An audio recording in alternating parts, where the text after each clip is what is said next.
Good morning, everyone, and welcome to today's Exploring by the Seat of Your Pants event. My name is Joe Gorowski, and I'll be your host for today. We are getting pretty darn close to the end of the school year. Most classes have about a week left before they put those books away for the summer. Today will actually be our last day of live events. We're going to be live with the Turtle Hospital this morning. A little later today, around 11 Eastern, we'll go live with the Duke Lemur Center out in their lemur forest. And then after that, we will go live to the middle of the Pacific Ocean at 2 Eastern with Darwin 200. So 3 more events before we wrap things up for the school year.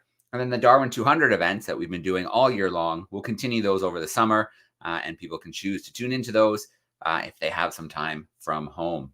All right, let's get today's event started because it is going to be a really good event. We are going to head on a little virtual field trip to the Florida Keys. We're going to spend a little time at the Turtle Hospital, a place that we usually make a few visits each school year. They are rescuing and rehabilitating sea turtles found around the waters of Florida. There's 7 species of sea turtle in the world, and 5 of which can be found in those waters around Florida. And when possible, they do release those turtles back into the wild. They have a state-of-the-art medical facility where they can treat things like tumors and other conditions that the sea turtles come in with. But for some turtles that can't be released, they can find a forever home at the hospital as well. So we have Paige joining us today. It's our first time hanging out with Paige. I'm going to bring her into the event. Hey, Paige, how are we doing today? I'm good. How are you? Good, good. Paige, can I just get you to flick on the camera for us? Perfect. There we go. Alrighty. Can you guys see me all right?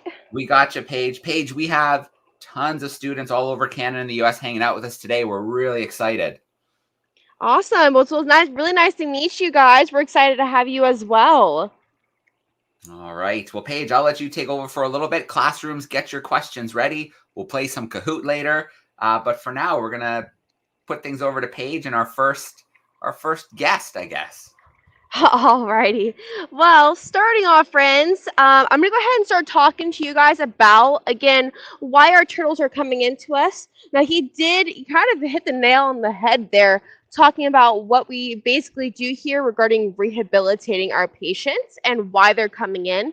Now, one of the biggest reasons why our turtles are coming into us is due to tumors. Now, that sounds pretty crazy, but a reason why our turtles are coming in due to the tumors is actually due to something called water pollution. Now, around in the Florida waters, we have a lot of seagrass beds, but we also have a lot of people that are going out on boats and jet skis and, a lot of sunscreen use and sun tanning lotions, as well as a lot of pesticides and fertilizers that are being used as well. Now, a reason why the tumors are occurring is because a lot of time these guys are actually eating polluted seagrass that's making them very sick, and it's actually causing these types of growths to occur around the turtle's body. So sadly, around their eyes, their mouth, their flippers, their tail area, and sometimes internally. But do not worry, we have a awesome something called a CO2 laser. It's actually used to cut the tumors and also to close up the wound at the same time. Now, why they're here and why they're getting those tumors removed, they're getting state-of-the-art care, they're getting a lot of nutrition, they're getting wound care and exams, all that fun stuff.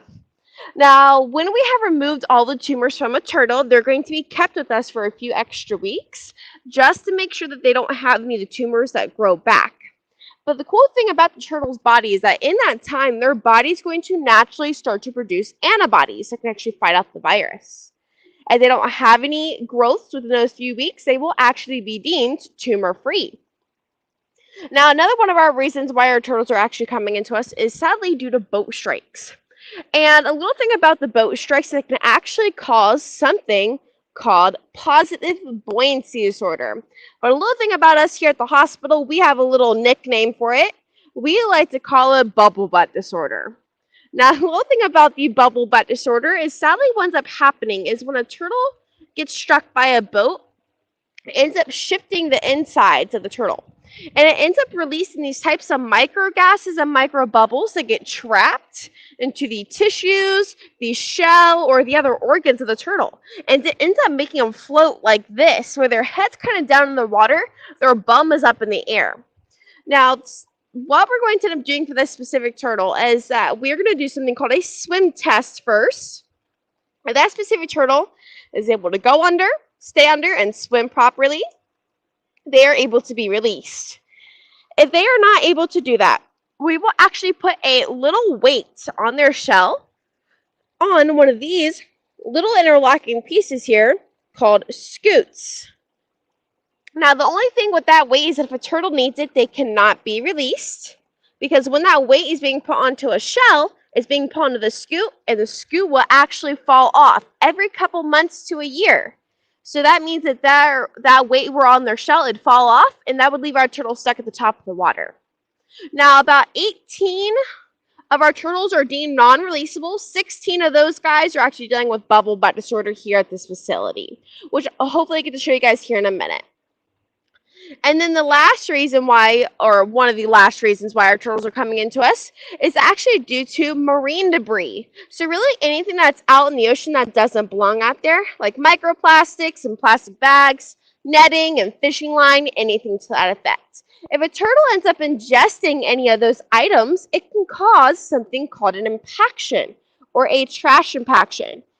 It makes them feel like they're full when in reality, they are not getting any of the nutrients that they need to sustain themselves. Now, when this does happen, we're going to try to help that turtle pass it naturally before going in surgically. That natural regimen will consist of lactulose and vegetable oil, like the stuff that we use at home.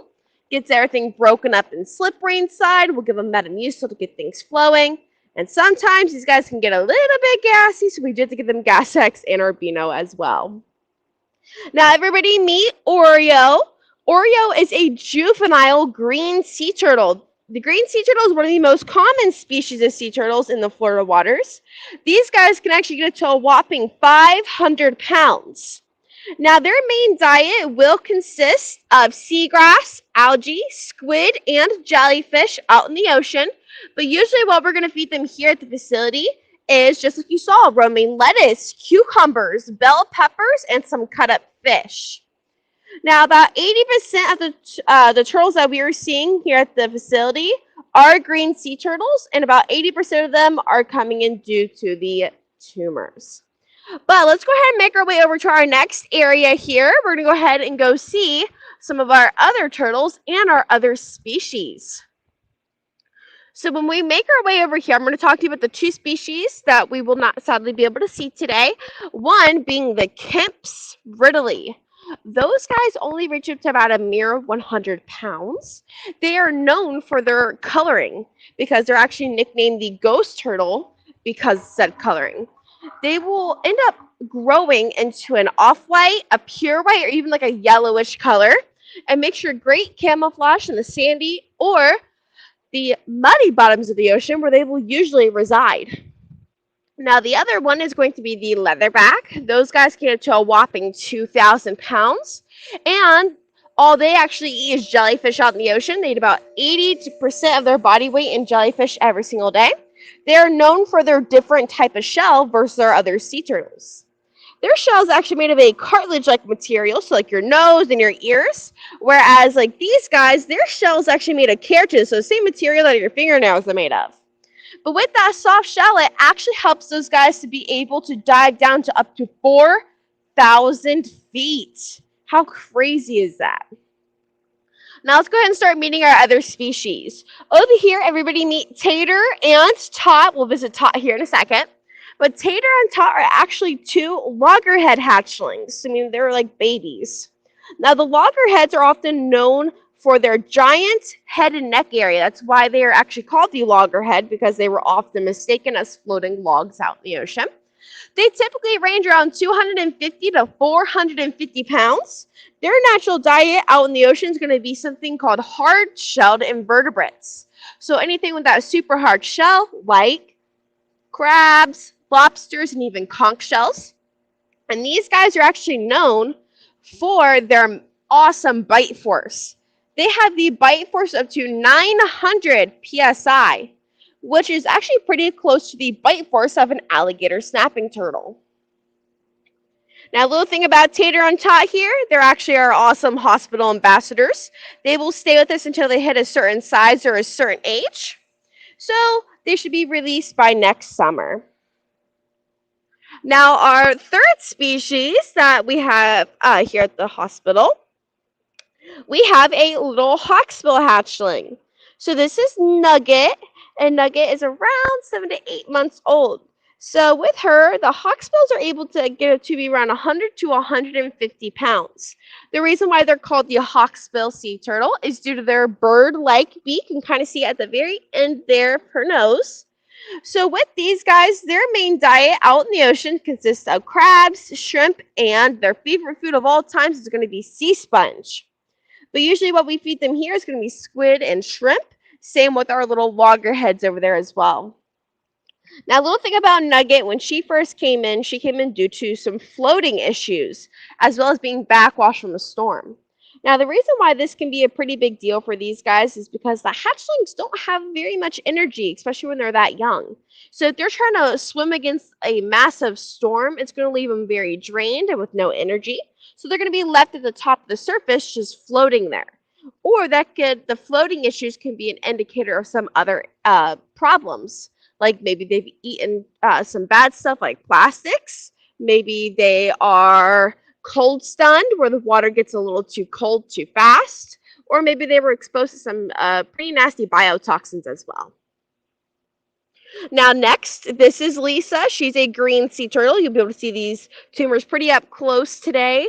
So with her, she did come in for said tumors, but she also came in due to a predator attack. So you can see she's got her front left flipper is sadly missing. But do not worry, sea turtles are actually still able to be released even with a missing flipper. As long as they are able to pass said swim test, they're able to go under, stay under, and swim properly without the flipper, they are still able to be released. Now I'm going to go ahead and make my way over here to our big pool. I'm hoping you guys will be able to see some of our non-releasable turtles at the moment. It is currently breakfast here at the Turtle Hospital, so these guys are getting some pretty yummy lettuce. But over here, so do you guys remember Tater and Tot? This is what they're going to look like when they grow up into, again, this beautiful loggerhead. This is Medea. Now, Medea is a female loggerhead around 25 to 30 years old. Now, it is kind of hard to approximately age a turtle. You can usually tell when they've reached maturity. And you can usually tell that by if they started to lay eggs or their tail has come through. And a cool thing about their tail, that's also you can tell if they're male or female. Males have a super long and thick tail, whereas females, it is super short, skinny, almost like a triangular shaped. Now, Medea here is around 250 pounds. She came to our facility in 2019 due to a bow strike and also back flipper paralysis, because she sadly cannot use her back flippers. Now, she's actually one of 5 of our permanent residents here, whereas the others can be deemed non-releasable, where they will be able to find their forever homes at other zoos, aquariums, or other educational centers. So it looks like we got a turtle party up here. Let's see if we can go ahead and make our way over here and see some of our other non-releasables. And I'm hoping you guys will get to be able to meet our biggest resident here, Hanson Buoy. Let's take a look here. So again, like I said, it is breakfast currently at the Turtle Hospital. So over here, this is Croc. She's one of our non-releasable turtles that actually came in due to the bubble butt disorder. Now, you will notice that sometimes these guys have a little bit of a deformed shell. Think of this as basically what's happening is that the air pressure from the bubble butt disorder is deforming said shell. Their shell's trying to compensate for it, so it starts to deform around that air pocket.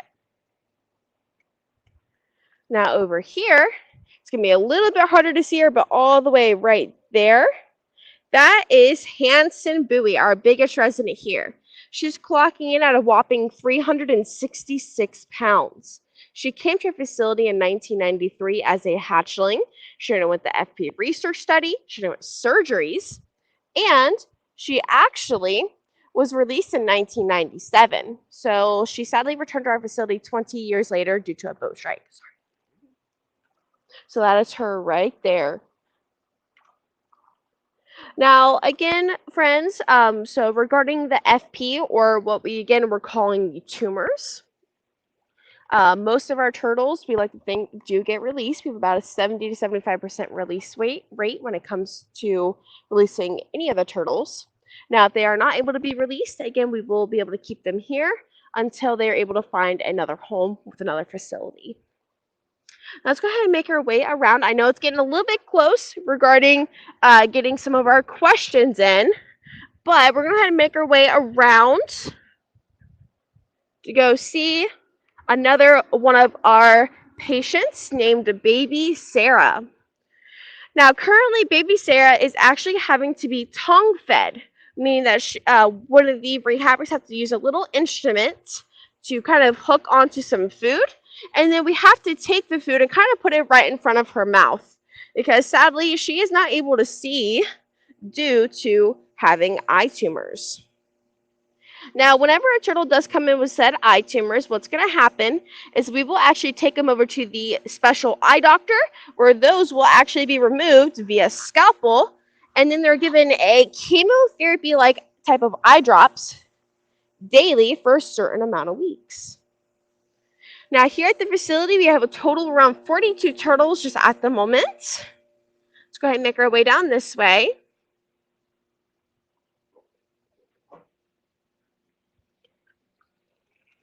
Now, I'm not able to really peek into here much. It's going to be a little bit harder to see her. But right there, a little thing about this tarp here, this is actually to help reduce stress for our turtles. But that is Huggy.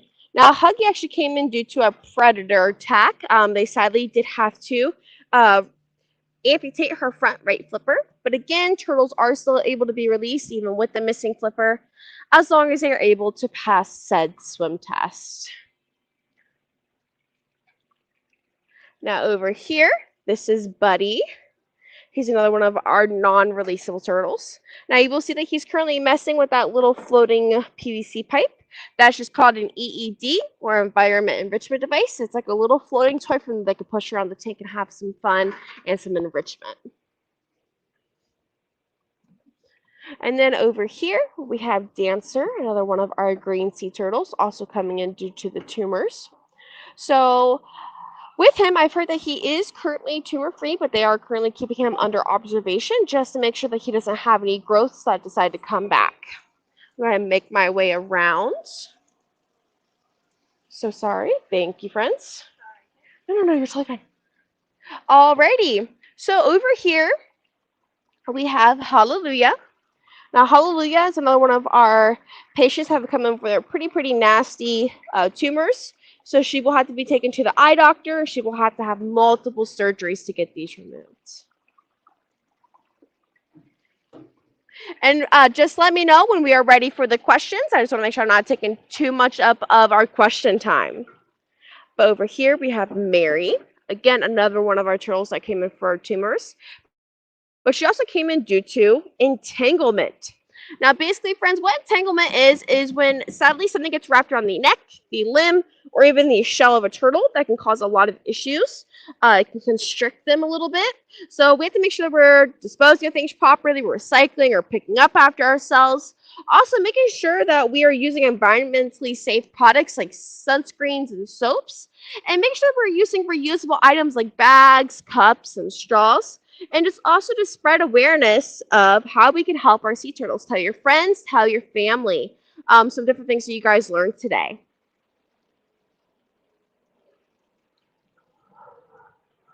And then over here, we have Amelia. Now, Amelia is around 3 to 5 years old, according to her size. She actually did come in due to the tumors. Now, we're going to try to remove the tumors as soon as we possibly can because the tumors can actually grow pretty rapidly in a very short amount of time. Basically, what's happening is that the tumors are feeding off of the nutrients that we are giving the turtle. So, in a sense, when they're feeding off of that nutrients, they can get pretty large in a very short amount of time. All right, Paige, I think we should take a little pause. We're gonna, while you were presenting, good. I pulled together a Kahoot quiz for the students to test their sea turtle knowledge and see how well they were listening. So I'm gonna open it up on my end. I'm just gonna take a second. There we go. And I'm going to share my screen. So in your classrooms, you're going to want to go to kahoot.it. Kahoot.it is where you're going to want to go. And you're going to see a PIN number pop up on your screen momentarily. Here it comes. There we go. Kahoot.it, and your PIN number is 3395689. So if you happen to have Chromebooks or tablets at your seat, you could join that way. If not, your teacher could pop this up at the front of the classroom. You could shout out your answers to him or her. If you can't join with technology, that's perfectly fine. You can still play along from your seat and see if you get the answers right.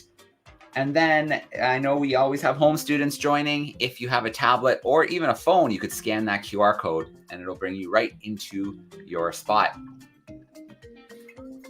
While we wait for some students to join, I can see them joining now. A couple questions have come in via the chat already. So, Paige, our first question is from Miss Coburn's class, and they're wondering what kind of challenges the sea turtles, the baby sea turtles, face when they reach the ocean. Yeah, so basically the first things that they face is when they are making their way out of the egg, the race to the ocean. It's kind of like, let's call it the gauntlet. So they face a lot of natural predators, especially when they are coming out of the egg. So ghost crabs, raccoons, coyotes, predatory fish, birds and sharks, and also some other things as well. So trying to make their way out into the ocean is a pretty dangerous thing for them. So that's a pretty big deal and pretty a big thing that they do have to face going out into the ocean. And then is trying to make sure that when they make their way out to the ocean, they have to find a seagrass patch that they're going to lay on for the first year or so of their life. So just trying to make sure that they make their way out there safely is a pretty big deal for them. Okay. I'm going to pop Miss Woodburn's class in for a moment while the Kahoot's getting ready. Give me a big wave, grade 1-2s. How are we doing? So you guys sent me a question in the chat. Do you want to ask that question? It's a good one. Yes. Okay, Sophie, come and ask your question. Sit down, please, everybody else. Okay. What was your question? Why is the turtle in different top? Did you catch that? I did not. I'm so sorry. That's okay. Why are the turtles in different tubs?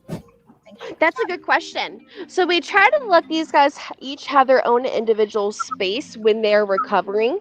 Now, sometimes if we do get quite a bit of turtles, we can actually separate them like this. But if a turtle is coming in due to the tumors, we try to keep them in an extra tub because this virus is actually contagious. So we try to make sure that none of the other turtles will get it if they already don't have it. So that's why they also get individual tanks as well. And again, these guys just also need a little bit of their own space to recover and get better. All right, great question. We've got Miss Green's class hanging out backstage. They have a question, so I'm going to pop them in. We have tons of classes joining the Kahoot, so I'm going to keep it open for another minute or two longer. But Miss Green's class, if you want to go ahead and ask your question that you put in the chat, we're ready for you.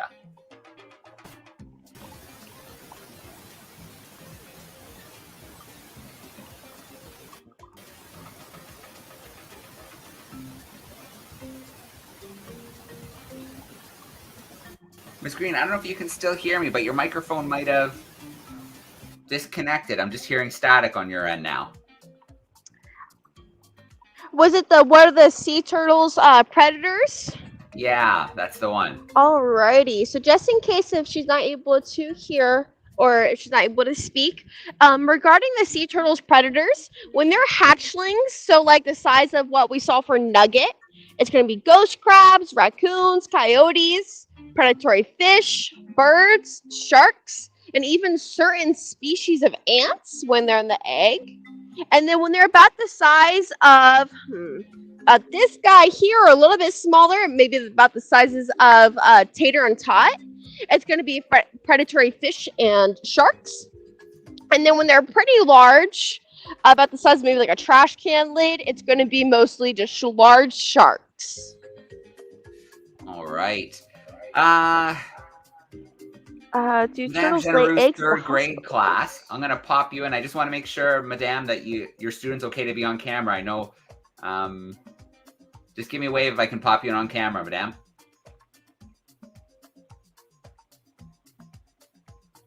Oh, maybe she can't hear me. Oh, yeah. Let me pop you in. Hey, Madame, I've got a question. Hey, good morning. Yeah. Would your third graders want to put your question in? It's a good one. Actually, they're grade 5.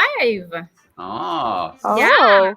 Yeah, I have a student just beside me. He's going to take my seat and he's going to ask you a question. Perfect. Hi, my name is Lavion, and I have a question for Talk you. loud. What is the rarest turtle species you have? The rarest turtle species that we have is definitely, I'd like to say, the Kemp's Ridleys. Now, they're a little bit harder to find in the Florida waters, a little bit even rarer than the leatherbacks. Oh, interesting. So we do have one Kemp's Ridley here. She's currently in one of the observation tanks that we are sadly not allowed to see at the moment. But her name is Bender. She's around 45 years old. That's good. Very cool. Great question. Okay, so what I'm going to do now, there's still a few students trickling in. I'm going to take one more question that came in via the chat. So Holy Trinity and Guelph, if you want to go ahead and ask that question, and then we'll play some Kahoot. Then we'll keep the questions going after that. Oh, and just grab the mic for me.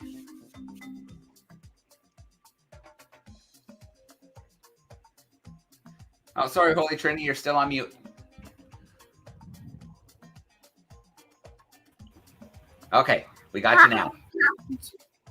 Do turtles lay eggs in the hospital? And how many eggs can a turtle lay at a time? So that's a very good question.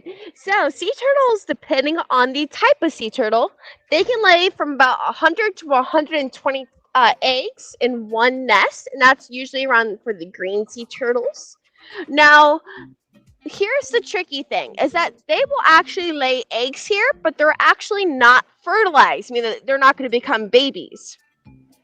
Now, if there is going to be baby turtles, we've had a turtle come in with fertilized eggs. We had to treat her, hurry and release her so she can go lay her eggs. But a lot of our non-releasables will just lay non-fertilized eggs. Again, meaning there's no baby inside. And usually those kind of fall down to the bottom, and then they kind of just dissipate or just kind of get mushy over time. Okay, I think we're ready to play some Kahoot. It's been about 30 seconds, and I haven't seen any other students joining. So here we go. There are multiple choice. There are true and false questions. And Paige talked about everything today that we have in this quiz. I'm excited to watch this. So how many species of sea turtles are there in the world? Is it 2, 5, 7, or 10? I also mentioned this in the introduction to the event as well. How many species of sea turtles are there? Is it 2, 5, 7, or 10? You've still got about 10 seconds to get an answer in, and then we'll take a look at our leaderboard.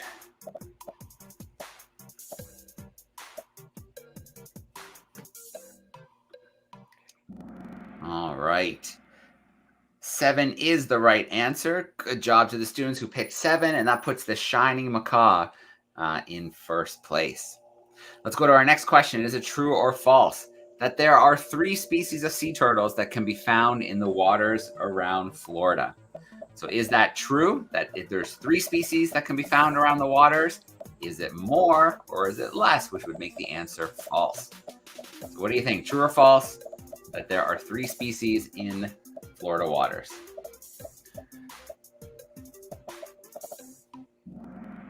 All right. It is false. There are 5 in total that can be found in the waters around Florida. Paige, can you remind us of the 5? Yep, we got the green sea turtles. We have loggerheads. We have hawksbills, Kemp's Ridleys, and the leatherback. Those are the 5 that have the possibility of staying in the Florida water. So again, greens, loggerheads, hawksbills, Kemp's Ridleys, leatherbacks. All right. The shiny macaw is holding on to that first spot.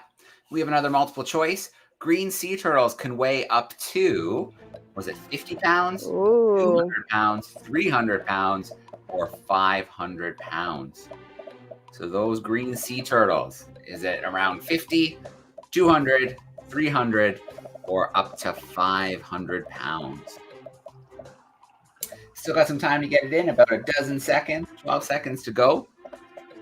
And then we'll see if we have any movement on that leaderboard.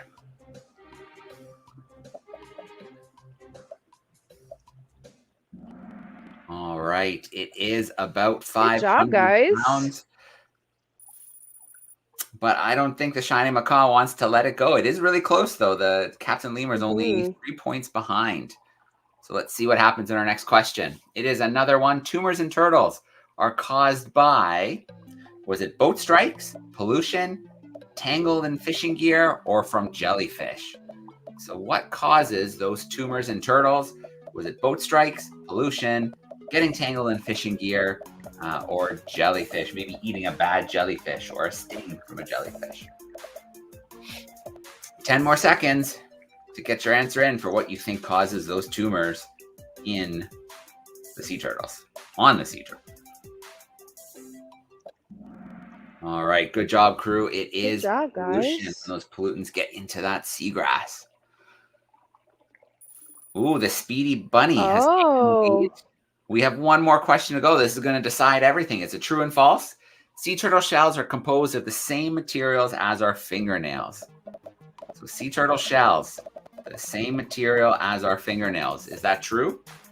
Or is that false? We've got about 10 seconds to get your answer in.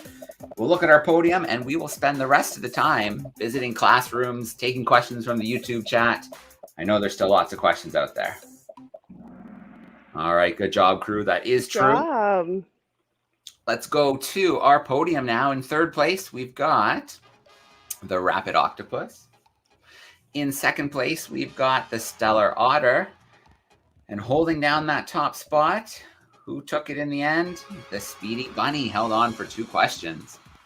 All right, awesome stuff. Thanks for playing along with us, students. Let's come back from that Kahoot. I'm going to turn it off on my end. And if you're tuning in via YouTube, use that chat sidebar and send us some questions. I'm going to start going to some classrooms we haven't visited yet, and then we'll keep moving around. So let's start off with Mr. Hancock's crew. Yeah. Perfect. One of our students was wondering, do you have a favorite turtle, and do the turtles recognize the people? Is there a relationship? That's a very good question. So actually, first, I do have a favorite. You actually got to see her earlier, Medea, the giant loggerhead that came up. The one that's around 250 pounds, 25 to 30 years old.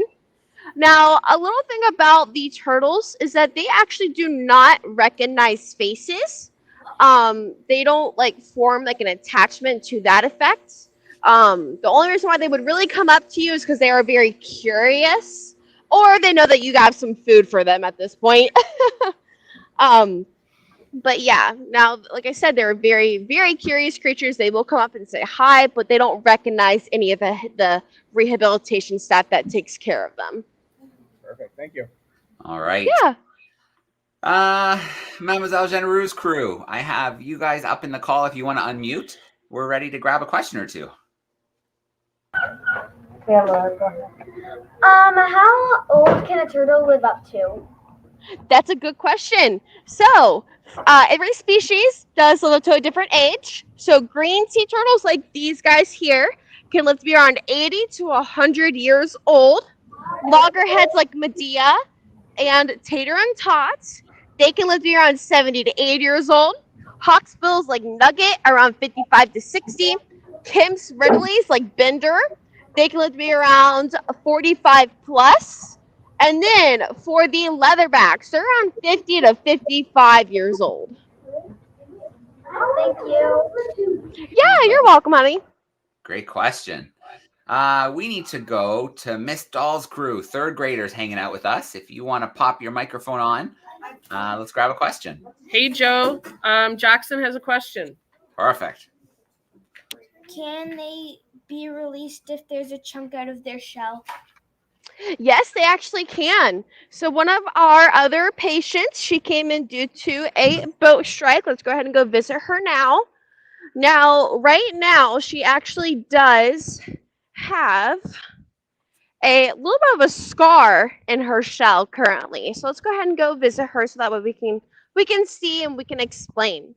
So even if there's a little bit of a chunk out of their shell, as long as they're able to swim, they're able to dive down, all that fun stuff, they are still able to be released. So you see how she's got 2 little gashes in there. There's kind of like chunks taken out. That was due to a boat strike. But she's still able to be released if she's able to pass her swim test. So as long as it doesn't hurt anything regarding them swimming and being able to forage on their own, they will be okay to be released out into the ocean. All right, let's change that view there. Mrs. Doucette's class, we have not had you in for a question yet. If you want to go ahead and unmute your microphone, we'd love to grab a question.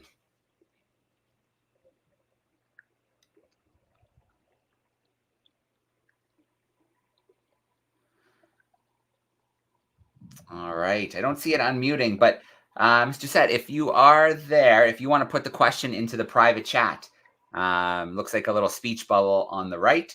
Then I can grab that question for your crew. I'm going to check YouTube and then we'll visit some more camera classrooms. So let's pop back over to YouTube. Let's see.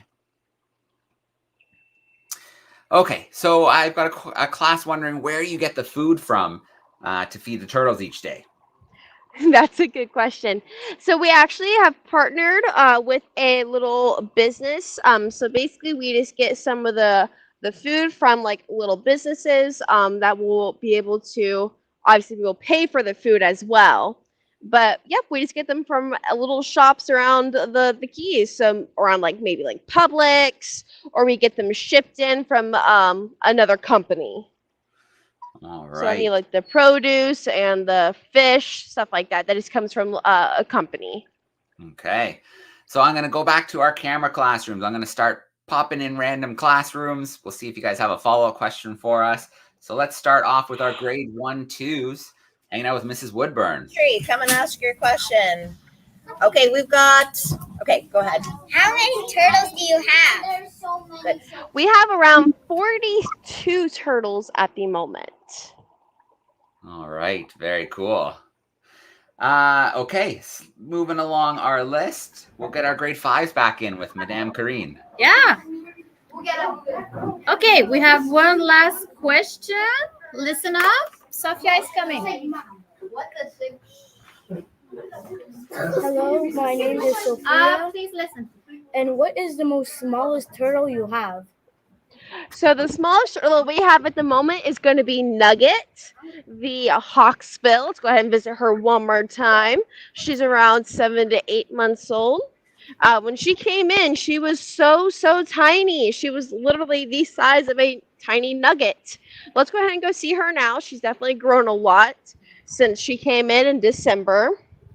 But this is her right over here. So again, she is our smallest turtle. She is a hatchling, so like a baby. But this is her right here. She is our smallest turtle at the moment.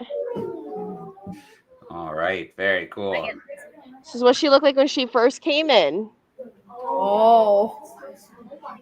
Oh. Looks like she's doing well, growing nicely. I know, right? These Very guys get cool. fed a lot of food. All right. Miss Green, if your class has another question, we're ready for you.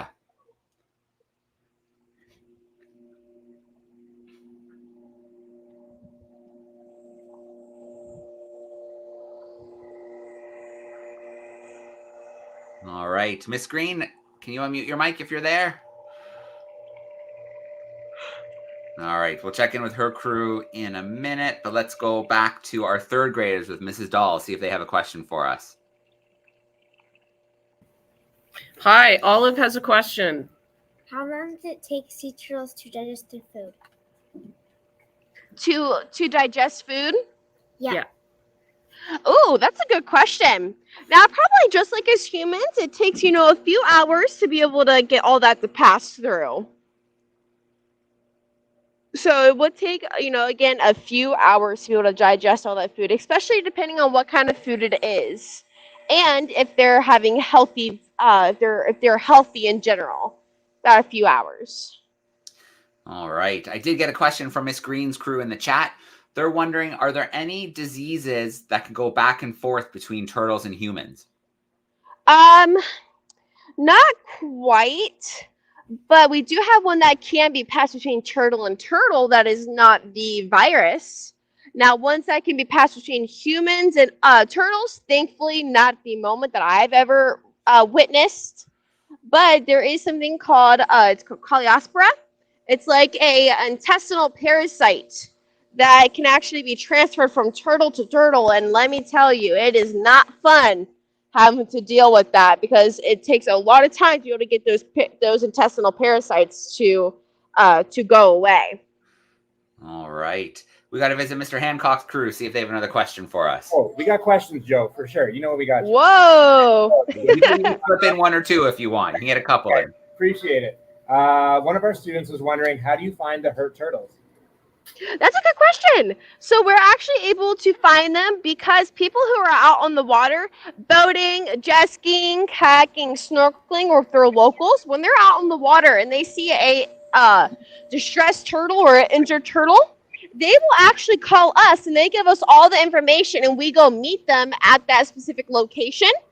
And then that is how we're able to find that turtle.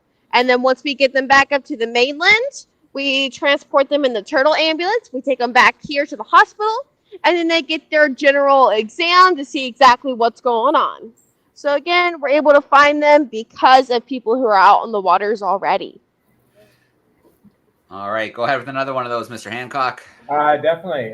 One of the students was wondering what was for breakfast. We might have missed it at the beginning. Do the turtles eat different things, or does everyone get the same meal? Oh, that's a good question. So our green sea turtles, they get romaine lettuce, cucumbers, bell peppers, and cut up fish. Whereas the loggerheads like Medea, they get squid, shrimp, and the occasional lobster tail. Our hawksbills and Kemp's Ridleys, they will get squid and shrimp and some fish. Now, if we were to ever have a leatherback here, we would have to specially make a gelatinous type of food that is soft enough for them to eat, but with all the nutrition that they will need to get better. Go wash your hands, please. All right. Thanks, Mr. Hancock's crew. Always. Questions. One more class to visit again. Holy Trinity in Guelph. Do you have one more question for us? I was wondering, how do you know if you caught the same turtle twice? That is such a good question. So the way that we would know is because whenever a turtle gets released, they get a piece of jewelry. It's called a flipper tag. It's a little metal tag that gets clipped into their flipper right about there. And it's got some special numbers and some data that if we were to catch the same turtle twice for some reason, we can look at those numbers and we'll be able to see, oh, this is a turtle that we've had before. And that actually will be the same regarding any other hospital, because they'll be able to look at that tag and say, oh, they actually came from the turtle hospital. They've had previous medical treatment before. All right. Great question. So to wrap up, I've got one or two more YouTube questions. Miss Brown's class would like to know who was the most, or what species was the most recent turtle that was released? The most recent turtle that was released was definitely a green sea turtle. All and right. they were juveniles, so they were like kids or toddlers in turtle age. And Mr. M's class is curious about the biggest turtle you've ever had. Ooh, that's a good question. The biggest turtle we've ever had here at the Turtle Hospital was a 500 to 600 pound leatherback that came in. His name was Mojo, and he stayed with us for about a day. Leatherbacks cannot be kept in a facility for very long. They have a bad boundary sense. They smack up against walls and stuff like that, and their soft shell doesn't protect them against that kind of damage. So that's why he couldn't stay with us for too long. but he was an awesome sight to behold. He was absolutely gorgeous, and he was massive. All right, very cool. Well, I want to start off with a huge shout out to our classroom. Several of them had to duck out for recess, but we still have a few kicking around backstage. So I'm going to pop them in if they just want to give a quick goodbye and thank you. It was so great to have your crews with us today.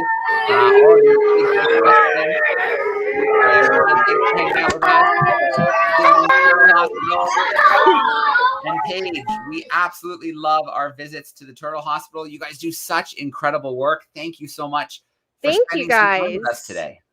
I appreciate you guys. Were absolutely awesome. I absolutely loved all the questions, and I'm happy that we got to, teach some more, and we're spreading awareness of how to help our oceans and our sea turtles. All right. Well, we are going to sign off for today. Thanks so much, everybody. Have a great rest of the week. But bye for now. Hopefully, we'll see you later today in some of our events. Thanks, everyone. Thank you, guys. Bye-bye.